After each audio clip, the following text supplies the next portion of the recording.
بسم اللہ الرحمن الرحیم۔ السلام علیکم۔ یو اردو نیوز کے ساتھ اویس شریف آپ کی خدمت میں حاضر ہے۔ آج یونائٹڈ عرب امارات سے آنے والی کچھ اہم ترین خبریں آپ سے ڈسکس کرنے جا رہے ہیں۔ مزید ڈسکس کرنے سے پہلے ہماری ویڈیو کو لائک کریں، چینل کو سبسکرائب کریں اور بیل آئیکن پہ کلک کریں تاکہ آپ کو ہر آنے والی ویڈیو کا نوٹیفیکیشن ملتا رہے۔ راس الخیمہ کی طرف سے ایک اچھی خبر سامنے آ گئی۔ راس الخیمہ کی طرف سے 2 دسمبر سے 8 دسمبر تک 50% ٹریفک ڈسکاؤنٹ دیا گیا تھا، لیکن اب ٹریفک فائن میں 50% ڈسکاؤنٹ دینے کی مدت کو بڑھا دیا گیا ہے۔ اب 23 دسمبر تک ٹریفک فائن میں 50% ڈسکاؤنٹ ہوگا۔ یو اے میں کرونا وائرس کیسز کی تعداد میں دن بدن اضافہ ہی ہوتا چلا جا رہا ہے۔ آج یو اے میں 1260 نئے کیسز ریکارڈ کیے گئے۔ اسی طرح صحت یاب ہونے والوں کی تعداد 584 جبکہ 2 اموات ہو چکی ہیں۔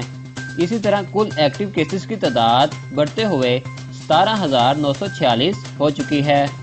ابوظہبی سے بڑی خبر شامل کرتے ہیں۔ ابوظہبی میں دوران ڈرائیونگ سیٹ بیلٹ نہ باندھنے جیسے خلاف ورزیوں کو پکڑنے والا خود کار سسٹم متعارف کروا دیا گیا ہے۔ اگر آپ نے سیٹ بیلٹ یا ڈرائیونگ کے دوران موبائل فون کا استعمال کریں گے تو 1 جنوری 2020 سے لگنے والا ٹریفک ریڈار سے اب آپ فائن سے نہیں بچ پائیں گے۔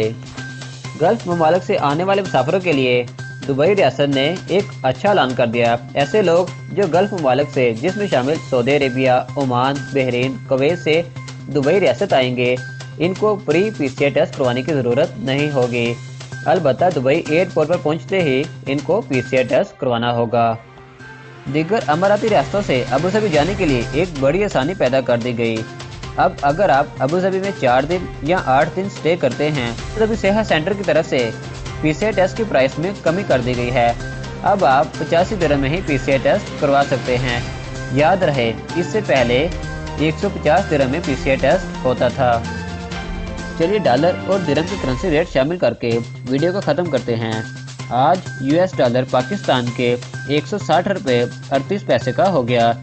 اسی طرح یو اے کا 1 درہم پاکستان کے 43 روپے 66 پیسے کا ہو گیا۔ معزز دوستو، یو اے اردو نیوز سے آج کے لیے اتنا ہی۔ ملیں گے نیکسٹ ویڈیو میں، تب تک کے لیے اللہ حافظ۔ السلام علیکم۔